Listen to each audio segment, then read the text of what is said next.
देखिए उद्धव प्रसंग में नवी सूक्ति कह रही है, प्रेम मद छाके पग परत कहाँ के कहाँ, था के अंग नय नय शीतलता सुआई है।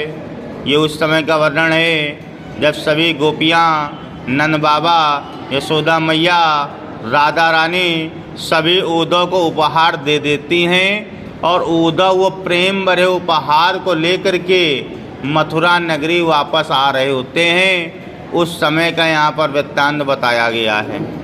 कह रहे हैं प्रेम मद छाके, विदाई के समय बड़े प्रेम भाव से राधा रानी ने, नंद बाबा ने, यशोदा माता ने बड़े प्रेम से उनको क्या किया, विदा किया।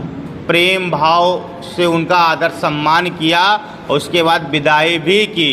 कह रहे प्रेम मद छाके, तो प्रेम के वो भाव को लेकर के पग परत कहाँ के कहाँ, प्रेम के कारण उनके पग सीधे नहीं पड़ रहे हैं। पग का मतलब पैर रास्ते पे इधर उधर पड़ रहे हैं। ठीक है।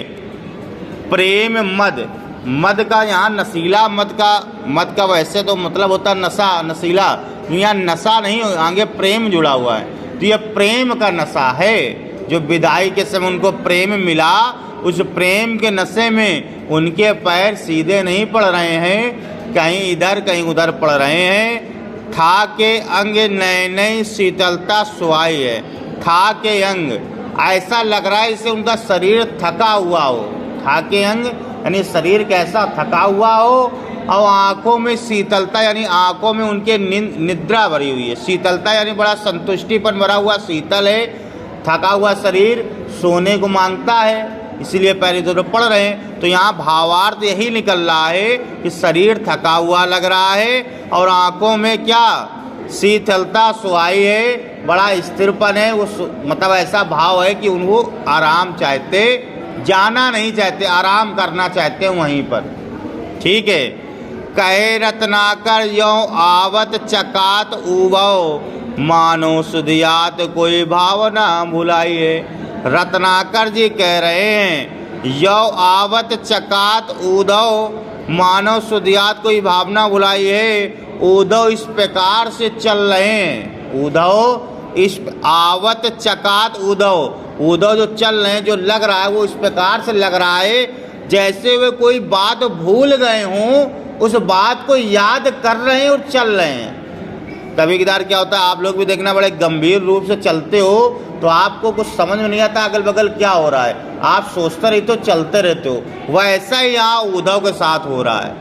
उनका शरीर चल रहा है, वो कहीं डूबे हुए हैं, कहीं भाव डूबा हुआ। और डूबा किस भाव का है, बस वो राधा और नंद बाबा और यशोदा माता की जो विदाई का भावार्थ था वही उनके दिमाग में चल रहा है। तो जो तीसरी चौथी लाइन है उसका शब्दार्थ ये है कि रत्नाकर जी कह रहे हैं उद्धव के शरीर को देख करके ऐसा लग रहा है जैसे वह कोई भूली भावना को याद करते हुए चल रहे हों।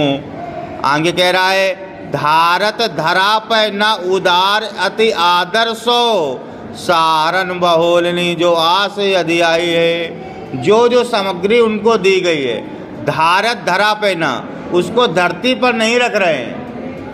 धारत धरा पे ना, उस कोई सामग्री को उन्होंने धरती पे नहीं रखा। क्यों? उदार अति आदर्श हो, उन इतने प्रेम भाव से उनको सामग्री दी गई, उनको ऐसा लगा इस सामग्री का कहीं अनादर ना हो जाए धरती पर रखने से, तो वो लिए हुए हैं। और उस प्रेम भाव के कारण, उनको क्या है, आंखों से आंसू निकल रहे हैं और अपने बाँह से आंसुओं को पोंछ रहे हैं। ये छठी लाइन कह रही है सारद बहुलनी। सारद का मतलब होता है आंसू, बहुलनी का मतलब होता है पोंछना, बाँह से पोंछना। तो कह रहे सारद बहुलनी जो आस अधिक आई है, जो उनकी आस जुड़ी हुई है, भावना जुड़ी हुई है सभी के तोहफों से, तो उनके अंदर क्या हो रहा है, विलाप हो रहा है, जिसका आंसू निकल रहे हैं, तो अपने बाजू से आंसू को पोंछ रहे हैं। आगे कह रहा है एक कर राजय नवनीत जसोदा को दियो। एक हाथ में माता यशोदा का दिया हुआ नया तैयार माखन लिए हुए हैं और एक कर बंसी भर राधिका पटाइए, और दूसरे हाथ में राधिका रानी के प्रेम भरी मीठी मीठी अच्छी सी बांसुरी लिए हुए हैं, और किसी भी सामग्री को दरा पे नहीं रख रहे, ये यहाँ पर बताया गया है।